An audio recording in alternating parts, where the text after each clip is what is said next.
I'm Alexia. Welcome to our newest edition of our fantastic broadcast. Speaking of fantastic, here's Michaela and Kerrigan with our volleyball story. Hey United, I'm Michaela. And I'm Kerrigan, and we're here to give you the down low on volleyball. Did you know, way back in 1895, volleyball was created by William Morgan? Wow, I can't believe they're still playing today. People must really enjoy it. Say, how did our school volleyball teams do? Great question, Michaela. 7th grade got 2nd place in their LTC tournament against Weathersfield. 2nd place? That's amazing. How did 8th grade do?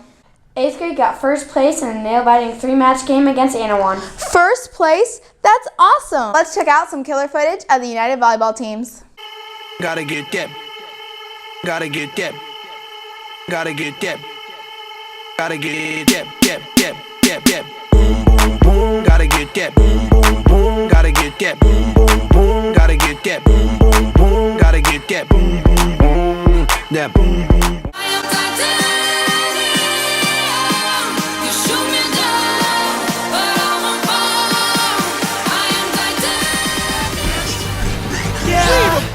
All I do is win, win, win, no matter what.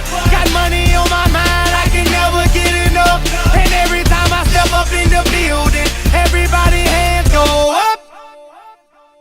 And they stay there, and they say yeah, and they say there.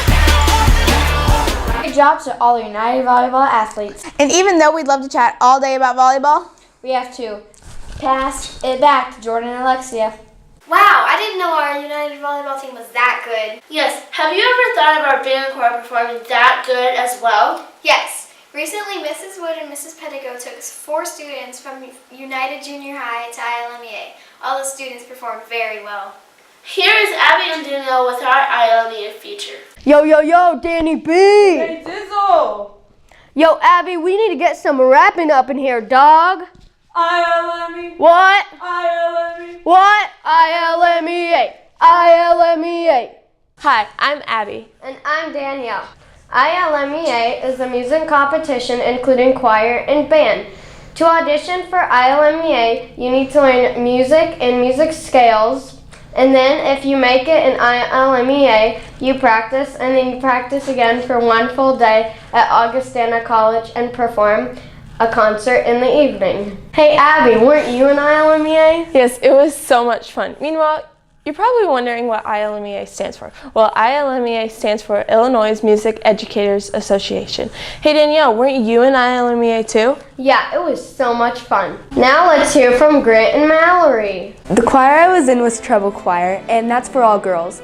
And you could be in 7th, 8th, or 9th grade to join. I was in the junior band for the United Junior High. My favorite part about ILMEA is probably being with all the new people and meeting new friends and being able to sing with all the talented singers. I really enjoyed going to a huge city and meeting so many new people. And the people who are by me are going to be leaving next year, so next year I can get chair 1. The music I learned was actually pretty challenging. There were some in different languages, but other than that, it was pretty fun to learn them. It took me actually maybe a month and a half to learn it, but it was definitely fun and exciting playing them. I was nervous for auditions. It wasn't as nerve-wracking as it was for last year when I auditioned, but it's just the fact that you're going up in front of a judge and singing. My knees were trembling, and the lady who was going to be the judge for me, she took forever, so then it just made it that much worse for me, but I made it through it. Music isn't the only fine art our students excel at. Hey Jordan, did you know that the 8th graders made self-portraits in art class? Yes, I did. They were very interesting, and I loved how they decorated our hallways. Riley and Ethan did some investigating, and they can tell us more about the wonderful portraits. Hey United students, I'm Riley. Have you ever tried to make a self-portrait? Well, Miss Baker had the first quarter's 8th grade art class make self-portraits. It took them about 2 weeks to accomplish. They said it was very challenging and complicated. They first had to take a picture of themselves and then go into an app on the computer called iPicky. They then had a selection of filters to choose from.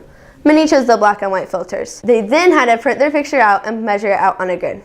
They said this was the longest process. After they measured it out on the grid, they had to paint. We interviewed Haley Marshall and asked her a few questions about her process. We edited it to make it different colors of gray and white and black. And then we graphed it, and then we graphed another bigger poster board, and then we just painted in that box from the paper onto the bigger poster board. It didn't look like me, but it looked like my picture, so I think I did okay. Wow, that was amazing. If you think that's amazing, you should hear about the chicks. Oh yeah, the one that Hunter, Nick, and Zemi hatched together? Yep, that's the one. Here's Austin and Danny with more about the chicks. Our science classes have been doing some really cool things lately. Speaking of that, some students hatched chicks a while back. The chicks are red and blue laced wings.